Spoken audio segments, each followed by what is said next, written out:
know where your children are. Right now on the 10 o'clock news. Splashdown. Crew 9 back on Earth. The astronauts stranded in space for 9 months back on Earth. Our next crew member here is none other than Sunny Williams. Elation and cheers there from Butch Wilmore. The 10 o'clock news starts right now. Good evening and thanks for joining us. I'm Natasha Verma. And I'm Steve Lacey. Of course, we begin tonight with a splashdown that had all of us glued to our screens. You saw it live on Fox 5 as NASA astronauts Butch Wilmore and Sunny Williams' SpaceX capsule hit the water just off the coast of Tallahassee, Florida, right before 6 o'clock tonight, ending an odyssey that started more than 9 months ago. We're going to get a former astronaut's take on everything in just a few minutes. Well, let's start with Fox 5's Linda Schmidt with more on the astronauts' incredible journey back to Earth. Linda, we were lucky enough to witness it live on air. It was really a fun day, wasn't it? We don't get too many of these in the news business. Well, the space saga is now over. It started with a mission that was supposed to last just 1 week, and that turned into 9 months. The trip home today, taking 17 hours. And splashdown. Crew 9 back on Earth. Celebrations from SpaceX Mission Control, watching the successful return to Earth for astronauts Sunny Williams and Butch Wilmore. Butch, Sunny, on behalf of SpaceX, welcome home. The SpaceX capsule landing off the coast of Florida. Even the dolphins were excited, many circling the capsule as crews prepared to hoist it onto the recovery ship. The capsule re-entered Earth, parachuting into the water shortly before 6 p.m. in perfect weather, clear skies, low winds, and calm seas. This has been 9 months in the making, and I couldn't be prouder. Sunny Williams and Butch Wilmore emerging from the capsule, smiling and waving as they were put on reclining stretchers for routine medical exams. The two spent 9 months stuck in space at the International Space Station after arriving on a Boeing Starliner last June that experienced multiple problems. Their mission was supposed to last just 1 week. The SpaceX capsule was launched to bring them home. We're certainly looking at Starliner very carefully. We're in the process of looking at that vehicle, looking at the helium system. We've got some candidate seals that we're going to replace. We'll get into some testing here over the summertime. Recovery for the astronauts can take weeks or even months, although NASA does not expect Williams and Wilmore to have any long-term medical problems. 9 months in zero gravity takes a toll on the body. Your muscles will come back, with the rehabilitation. Your bones will come back over time, but you have to be very careful with your bones because we've had a couple astronauts from long-duration spaceflight break their hips when they came home. Now, while in space for 286 days, Williams and Wilmore circled the Earth more than 4,500 times, traveling 121 million miles. Steve and Natasha, Pretty wild that's stats. a lot of frequent flyer points right there. For sure. All right, very well. All right, thanks, Linda. And joining us now with more on this historic homecoming is veteran NASA astronaut Mary Ellen Weber, who served on 2 space missions, including one at the International Space Station. Yes, Thank you. Mary Ellen joins us now. What was your take on what we saw today? Well, it was a fantastic day, as you've already said. It's 9 months in the making, but even it's much longer than that. Butch and Sunny and a whole host of people have been working with Starliner for years leading up to the launch. And, what a dream mission for Butch and Sunny to actually get on a brand new vehicle. I mean, this is the dream of every astronaut. And, they took it all in stride, and they even won the lottery more by getting to stay in space for a long-duration flight. So that was, I'm sure, the icing and the cherry on top for them. Yeah, that's a spectacular take on it. When you're an astronaut, you want as much time in outer space as possible. They certainly got that. We have heard a lot, of course, about the readjustment to being back on Earth that the bodies are going to have to go through. Walk us through a little bit about that, and, especially when you've been in outer space for 9 months like that. I guess you probably have to go slow and not try to push it too hard, too fast. Well, that is true, yeah. I was not there for such a long duration mission in my 2 flights. But nevertheless, NASA has really good protocols. They actually have a treadmill that you use bungee cords to actually, instead of gravity pulling your feet to the treadmill, you actually have bungee cords that do it. And NASA determined that that was very important to send the signals to your body to keep your bone mass up and things like that. And so they've been lying in bed for 9 months, which is the way you would simulate a space flight, actually, is a bed rest study. So they are actually still, in good shape. I'm sure, the rehabilitation will take them all the way. But, they're living a normal life, even right now, walking around and such, taking it a little easy, but, they're back in the game. I mean, over the 9 months, we've been getting some updates from them, and they were very productive up in space. How much were they able to accomplish given the extra time they had at the space station? Oh, they were full members of the crew. They were doing science experiments by the score, doing spacewalks. Sunny became the commander of the mission for a while, of the whole space station crew for a while. I mean, they were fully integrated into the long duration mission. I think everybody talks about them being stranded. For me, from the perspective of every astronaut who's, what we dream about, our flight assignments, there were some people that were actually stranded here on the ground. There were 2 astronauts that were supposed to launch on that September mission, with Nick Hague and the cosmonaut, and they didn't get to, in order to preserve space for Butch and Sunny to come back. And so, they're still waiting for their chance to get up there. There's also a very dear friend of mine who was slated to fly on the very first mission after this test flight, and obviously that's not happening, and much to their disappointment. And so I'm less concerned about Butch and Sunny being stranded up there and getting to experience 9 months of your dream life, your dream job, and more concerned about the folks still waiting to get their chance. Yeah, fascinating perspective. Long journey, but it was a picture-perfect ending. Mary Ellen Weber, thank you so much for joining us today. Thank you. All right, and there are going to be constant updates on the astronauts in the days to come. Be in the know by downloading our free Fox local app. And now to the ceasefire breakdown in the Middle East. Israel says Previously classified documents related to the assassination of JFK were released following an order from President Trump. The documents were uploaded by the U.S. National Archives and Records Administration. Millions of pages have already been made public. Trump said there are 80,000 pages in this latest release.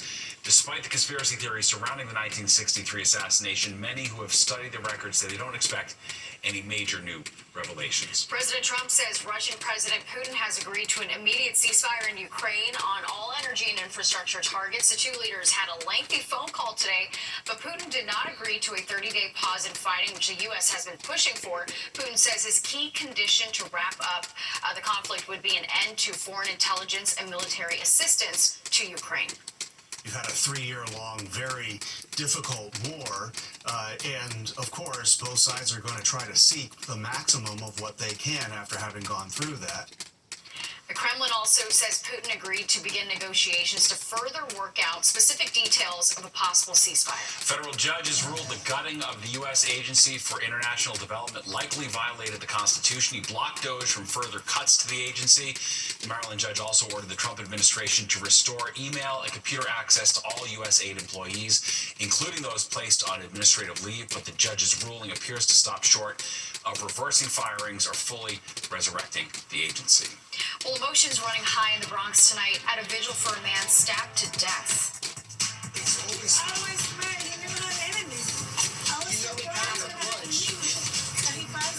All right, we're going to take a look at the brutal attack that happened right in front of the Barclays Center.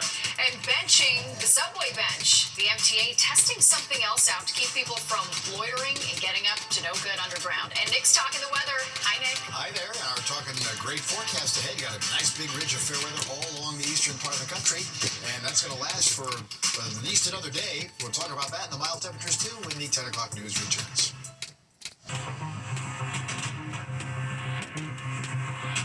The Trump administration administration has ordered New York City to end congestion pricing by Friday, but at least one local official doesn't see that happening. MTA Chair Janno Lieber believes the cameras will stay on for the time being. He says the program has gone through every hoop to get federal approval, which he believes can only be stopped by a judge. Things don't change until a court orders it, and that has not yet taken place, and we don't expect it will because we're on pretty strong legal footing. Last month, Governor Hochul vowed to resist any pressure from the Trump administration to stop congestion pricing. All right, time to get a check of the forecast. We take a live look outside. It was a beautiful day today. Yeah, once it warmed up, Nick, it takes a little while this time of year, though, right? It does, but when it does, it is, the March sunshine get quite strong, and it will be doing that again tomorrow. Temperature get back into the 60s, and it won't be quite as cold out the door tomorrow morning. In fact, temperatures are holding up pretty nicely now. 55 in the city, 52 at Newark, and we're in the 40s. Then we go outside of town, mid-40s at Belmar. Cool spot out in the Hamptons at 33 and 39 for Poughkeepsie. Then we're back to 50. You get to Allentown, and we're finding kind of a variable, more of a kind of a northeasterly wind, or it's just calm. Zero on the map here reflects a calm wind, so it'll stay that way pretty much for the night. Saw some clouds way off to the east. That's the system that bothered us about a day and a half, 2 days ago, but that's, again, not coming our way. Nice clear weather for the most part over our area, and we take a look at the wide view, and we still have pretty decent weather going back into the Ohio Valley. There are some clouds moving through here, but nothing too dramatic to worry about. Eventually, we're going to watch this system in the middle part of the country. It is producing snow and potential blizzard conditions that will come out of the Colorado Plains across Nebraska into southern Minnesota. They're in the 60s today, so that's another sign of March where the weather can change pretty dramatically, particularly in those states. Okay, our weather shows our futurecast. Clear sky for the most part tonight. Sunshine tomorrow. You'll only get back up into the 60s, but a southeast wind is going to keep it only in the low to middle 50s along the coast. And that southeast wind, whoa, look what happens tomorrow night into Thursday morning. It brings in low clouds, maybe some fog, and that's going to stick around for a chunk of Thursday, maybe a little brightening in the afternoon away from the coast. And then this is the rain coming in for Thursday night. It may even mix with a little snow before it ends sometime Friday morning in the northern and western suburbs. Steve and Natasha. All right, thanks, Nick. Well, the mall where you can shop till you drop, all in a climate-controlled environment. But are they thriving or barely hanging on? Meet us by the fountain. We're going to take a look at the state of malls in America. And changing policy, a Brooklyn big box store cracking down on teens shopping without adult supervision. You can see it behind us, the fountain, the signature of any shopping mall. And here in the tri-state, you can't go far without running into one. Yeah, whether it's flourishing or a ghost town, we wanted to see what is the future of the mall, and more importantly, what form will it take? The Great American Mall, that pop culture hallmark. Where's Ty? Oh, she met some random guys at the Foot Locker and escorted them right over there. Ranging from Pleasure Palace with rides that put an amusement park to shame, to open air where you can pull right up to your favorite store, or fully enclosed, climate-controlled mecca. We're never far from one. Malls in the tri-state area really have a convenience factor. Because, it's harder to drive around, it's harder to park, etc. Alexandra Lang should know. She literally wrote the book on the history of the American Mall, Meet Me by the Fountain. But it's been a while since the mall had a moment. In fact, numbers crunched by Capital One show an average of 1,100 of them closed every year between 2017 and 2022. Back in 1986, there were 25,000 in the U.S. As of 2022, it's estimated there are 1,150 malls left. Many writing the vast retail arcades off, calling them a casualty of the pandemic or relic of a bygone era. I don't usually come to the mall, but, it's a nice occasion. It's my wife's birthday, so we're just coming to, look around. And while some are withering on the vine, it's not all bleak. People just kept saying to me, well, don't you think malls are over, completely over? But when I was talking to mall experts, they all said, no, there are some negative trends in malls, but the pandemic is just accelerating trends that were already there, but there's still a core of malls that are successful. According to the 2023 State of the American Mall report, foot traffic is up 10% from 2019 at so-called low-tiered malls, shopping centers with an empty anchor store, while it's up 12% at top-tier ones, like the mall at Short Hills. We are fully occupied right now, and we're already leasing into 26 and 27. Right now, we have about 15 tenants that will be opening up this year, which that's pretty typical here at the mall at Short Hills. Brianna Gross is the general manager of the Lux Shopping Center in North Jersey. That's been attracting window shoppers and those with cash to burn since opening in 1960. People come here and they bring their families, and generation after generation, standing behind me is our ball fountain. Multiple generations have even thrown coins in that fountain. So what does the future of the mall look like? Alexandra Lang thinks we're going to see 3 distinct types emerge. One of them is going to be really a true town center with retail probably oriented more towards food and daily shopping and housing built around it. I think we'll still have some of the great classic malls. And then I think there'll be a third type that's really more entertainment oriented. Which means chances are your local mall, in some form, could be alive with the sound of swiping and tapping and maybe even cash registers opening for years to come. And just in case you thought that it's just grandma and grandpa hitting the mall, it's actually not. According to Ipsos, 58% of shoppers are between 18 and 34. That's compared to 48% of those 35 to 54 and 38% of people 55 and over. Always love a mall walk. I know. It's so 40 years ago, if you told everyone every single mall on earth would still not be thriving 40 years later, they're like, I don't get it. Or be converted to like a Technological shit. pickleball court. I know, it would have made no sense today. What is so wild? The internet really has changed everything. It has. And there's more ahead on this Tuesday night. All right, the MTA rolling out a new kind of subway deterrent, but are people happy to see the benches replaced with these lean-to things underground? Plus, a much-needed lifeline to individuals with disabilities and their families. Concerns over new changes that may affect a program letting people get paid for caring for their loved ones. In an effort to keep people from lingering in the subways and getting up to no good, you may see benches getting replaced with these. They are metal leaning bars. All right, and with crime concerns underground, you might think strap hangers would be happy to see the deterrent, so we sent Fox 5 Jessica Formoso to the West Village to find out what they think. The West 4th Street subway station in the West Village got some new fixtures, metal leaning bars. Look at it. You just go lean. Anybody come and push you over like that, you're done. The MTA says 4 wooden benches were removed as part of a pilot program. Here at the typically busy West 4th Street station, we found them on the AC and E platform. I prefer them. I think they are better because there was a lot of people like sleeping in there and they look so, I don't know, that didn't look okay. I think the leaning benches are probably just anti-homeless architecture. I don't really like that. I'm also comfortable though. I'm pro flat benches. On the downtown B platform, the traditional wooden bench remains. According to the transit agency, the leaning bars cost around $450 compared to the $4,000 price tag for the wooden benches. Aesthetics, I think it looks pretty good. And I think it'll probably age better. I think those wooden benches get dirty pretty fast. So, yeah, it looks good that the city's taking some initiative. Peter hasn't tried one yet, so we asked him to try it out for us. What do you think? Yeah, it feels pretty good. Takes a load off, I guess. I'm a little injured always, so it helps. Better than the wooden bench? Yeah, I guess so. I didn't sit on those that much. But not everyone is impressed with the leaning bars nor the wooden benches, which they claim can't be cleaned properly. Honestly, probably wouldn't touch either one. What do you think? Yeah, I don't know. Still wouldn't use it? Probably not. And the MTA says there are no plans to remove benches at other stations as part of this pilot program. I'm Jessica Formoso, Fox 5 News. Well, Target in Brooklyn is banning teen shoppers from the store unless they are accompanied by an adult. The new rule is in effect at the Target on Flatbush Avenue in Flatbush, and it applies to anyone under the age of 18. People we talked to in the area say a lot of kids were hanging out at the store after school, and the crowds would get rowdy at times with fights breaking out. There have also been concerns about shoplifting.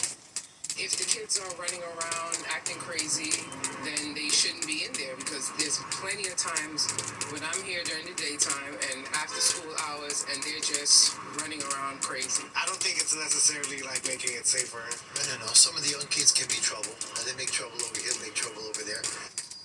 We reached out to Target for comment but have not heard back yet. Tracy Morgan says he's doing okay following a medical emergency at last night's Knicks game at the Garden. The actor was wheeled out of the arena after throwing up courtside in the third quarter, delaying the game for about 10 minutes. Morgan posted this photo from a hospital bed today saying doctors diagnosed him with food poisoning. Ominously, he added, the Knicks are now 1-0 when I throw up on the court, so maybe I'll have to break it out again. Oh In the no. playoffs. Very funny. Please don't, though. Yeah, please don't. I'm glad he's doing better. Wishing him the best. That's right. All right.